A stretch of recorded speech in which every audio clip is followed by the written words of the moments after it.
Mark, the only thing that I wrote down a note, and you've addressed it, but I guess that would be that I'd like to ask you that you meet with the business owners and explain to them fully what the signage issues are so that they can, and I think that's the biggest question, is he doesn't want his business missed on the way down the road, and to alleviate some of those concerns that way. I think that, yeah, I've been through this process with you guys all the way from the beginning, and there's no question that there's been multitude of changes made. And I worked at Tidland Corporation, and I got an earful from them as well at the time, and so I've been involved with this, and yeah, I don't see any other alternatives. Talking with the fire chief, we've talked a couple different times about the access or on-off at 6th for public safety, but you know, I totally understand. You made the comment one time before that if 205 and 14 were to be built today, they wouldn't cross paths as you're trying to move lanes. And that's exactly what you had identified here would happen if we were to change those on and off ramps. So, you know, I understand you have rules that you have to work by or play by that aren't always popular, but that's my concern, is if you would Sure. do your best to work with the business owners and. Yeah, Chris will give you all his cards, and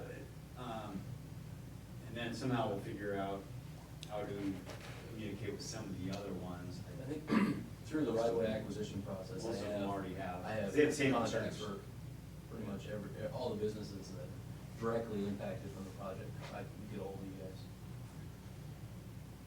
So staging. So Chris will cover this one. So anyways, on staging, which will be hopefully right out of the gate, we'll be starting to build this stage of the project, which is, as you'll see, is stage 1. We're gonna go through and build the frontage road that's on the south side of SR 14. The ramp that in the final configuration will be the eastbound off-ramp will be overbuilt in width so that it can maintain two-way traffic on it. And then we'll also build the roundabouts. Actually, all 4 roundabouts are some of the first items of construction. They help facilitate traffic, putting the roundabout here and then off of Union, and then the one again off of Second, allows traffic to, as we build them, we will maintain the accesses the way where they are today, but it really helps facilitate people getting in and out during construction. So you weren't saying two-way traffic on the off-ramp? On this one, yes. During the first Stage two. During stage 1, right. So we build it wide enough in stage 1, and then in stage 2, you'll be able to have traffic there. And essentially, this becomes SR 14, so you have to have Right. a way for traffic to move through here. Bart alluded to it. It's essentially from standing on the ground here to the top here, it's about 35 feet of difference. From the existing grade that it is now, it's about 20 feet higher, but if you're standing on the ground, and then BPA crosses here. We anticipate that this stage of construction will take about a year. We've got some language in there to try to help facilitate the contractor moving forward to get this done as quickly as possible. And we're also gonna be installing a temporary signal at 6 to help facilitate movement in and out of the cities as we do this. And so, after stage 1's built and we get the frontage road ready to be operational, we need to get these 2 crossings cut back in. One of the things that we've done is, the higher the wall goes, the more expensive it is for the project, so lowering some of the north-south streets is a much more cost-effective way to build a project. So we will need to lower Union and lower Second as part of this project. So there will be 2 weekends for each one of these that they'll be allowed to have a full closure of Union, but not Second at the same time. So they'll never be both of them at the same time, but they will have roughly about 4 weeks of closure, or 4 weekends of closure as you go through, 4 weeks of closure as you go through this. We'll try to make this as short as possible, but that's one of the things we have to do as we go through. I have a question for you. Sure.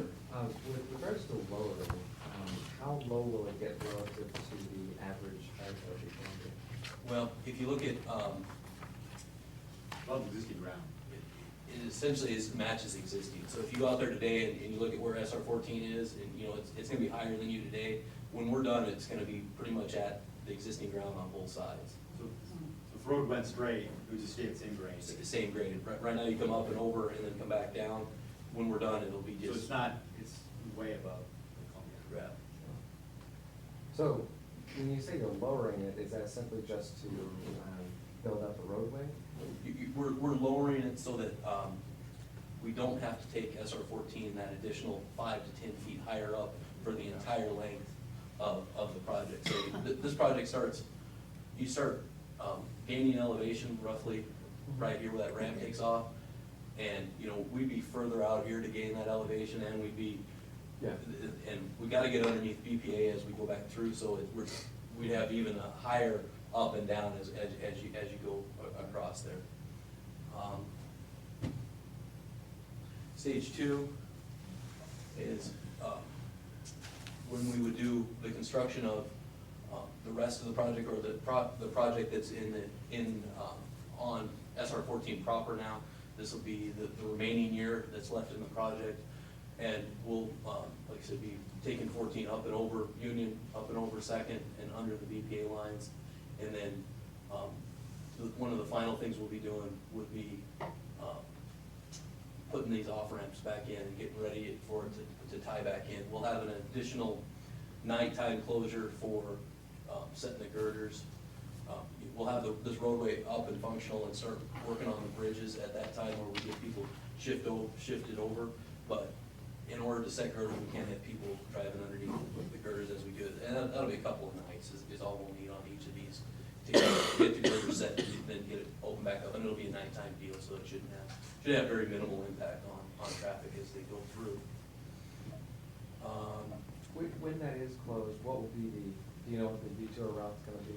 Well, it'll be Second and Sixth. So let's say we're gonna do Union, so folks will still be able to get through on Second, and then they'll be able to use the signal here on Sixth, and we'll do the best we can on making sure that the signage is out, letting people know that businesses are open, and people can get in there when we're doing that type of construction. And,